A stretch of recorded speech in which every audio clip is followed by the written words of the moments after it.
them touchdown passes. Peyton bounces around, throws. The ball will be caught. Julius Thomas, touchdown, Denver.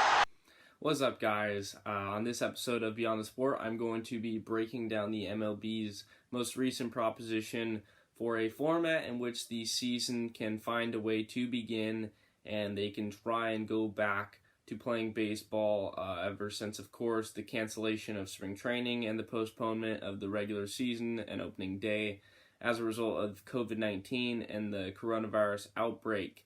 This is something that we've seen a whole lot of different scenarios, not just baseball, but all of sports, where there are all these different propositions as to ways that they can either resume their season, whether you're the NBA or if you're the NHL, or in the MLB's case, a season that never truly happened, being that they were only midway through spring training. But this is a situation where we've seen a ton of different proposals, and none of them have really stuck very well with any of the fans or the players around the league. But this is the most recent one, and let's get into it.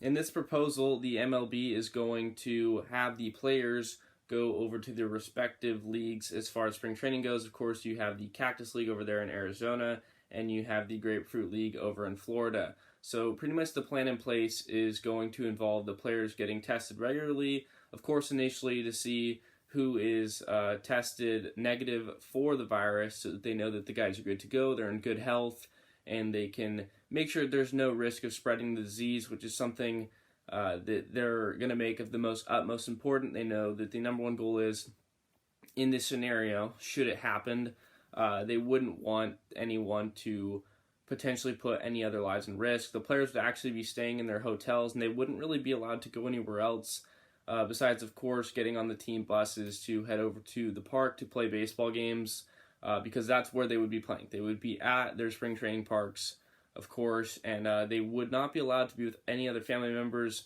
to try and help reinforce the idea and the concept of limiting the spread of the disease.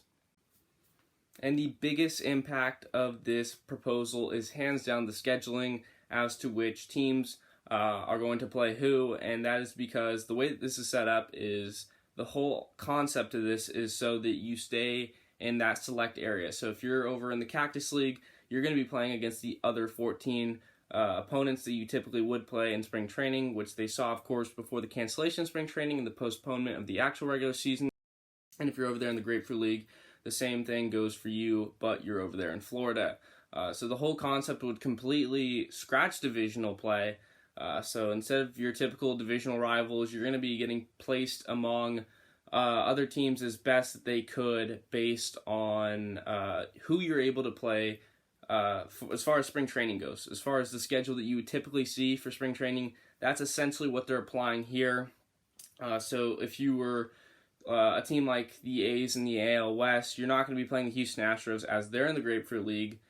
Their league got completely scratched. They broke them up into a completely different format. Same format in the sense that there are 5 teams per division, but that's really the only thing that sticks with this. Other than that, everything's completely changed, and it's a very interesting scenario seeing these different teams that would become divisional rivals for at least this season as a part of this proposal.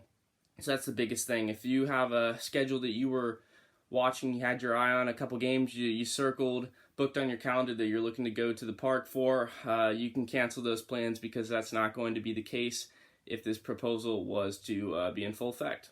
The way that these divisions are set up is very interesting, if I don't say so myself. I looked at them from top to bottom. I compared all the other divisions that they had created for both the Cactus and the Grapefruit League, and I have to say there were 2 divisions in particular in the Grapefruit League that were absolutely stacked, and I think that that's the biggest issue with the way that they broke up these divisions, because you're seeing some that are rather weak, where one team that may or may not be playoff caliber could find a way to win the division. Meanwhile, there's another one whereas 2 or 3 very competitive baseball teams have a chance to compete for a World Series, and they're going to have to battle it out for that one spot in the division and then essentially fight for the other wild card spots.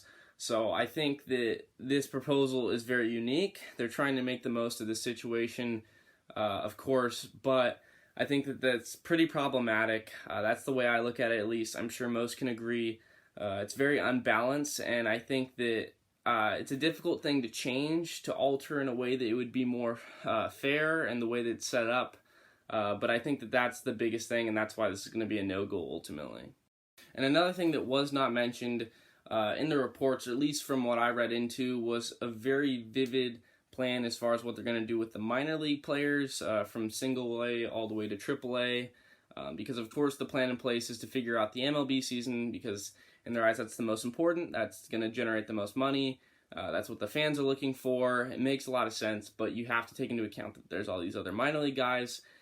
My assumption is they're going to treat it the same way that they would for spring training, like they did before all of this news broke, and that is that they'd have all the guys down there to utilize the facility, continue to work on their game, and maybe play games themselves. I don't know how scheduling is going to work for that, how they're going to make all this happen if that is the plan in place, but I'd have to think that they're a part of the plan in some way.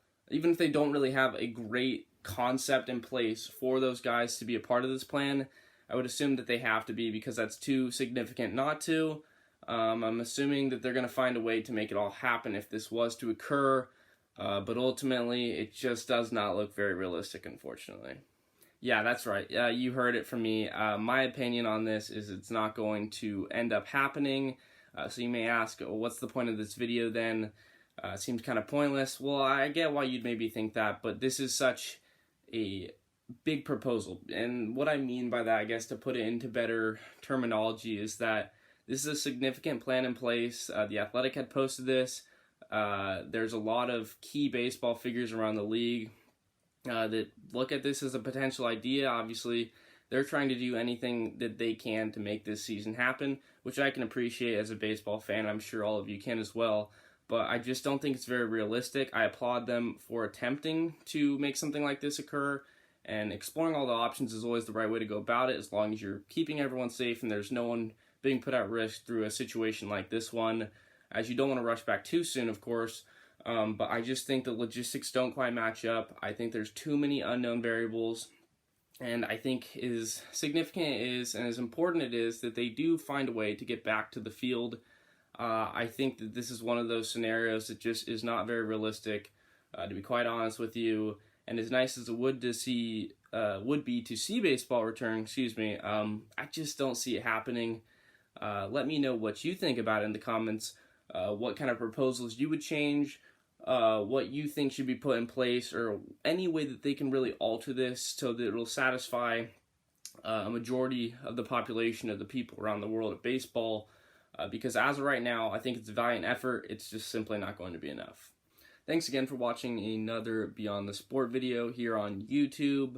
And make sure to follow Beyond the Sport on Instagram at Beyond the Sport. It's that simple. Just make sure to give it a follow so that you can be up to date with all the different content, as I like to display a lot of behind the scenes stuff, and I actually do an Instagram live session at 9 p.m. Pacific Standard Time on the Instagram account, just doing a little bit of brief updates as far as the world of sports goes, until at least there is some form of legitimate sports. Obviously the NFL draft is going to be one of those things that I could actually talk about, but in the meantime, make sure to give it a follow and be on the lookout. And just give me your thoughts in the comments, because I'm sure there's a lot of mixed opinions on something like this. It's a really unique situation, and I would love to hear what you guys have to say in relation to this topic. But thanks again, and have a good one.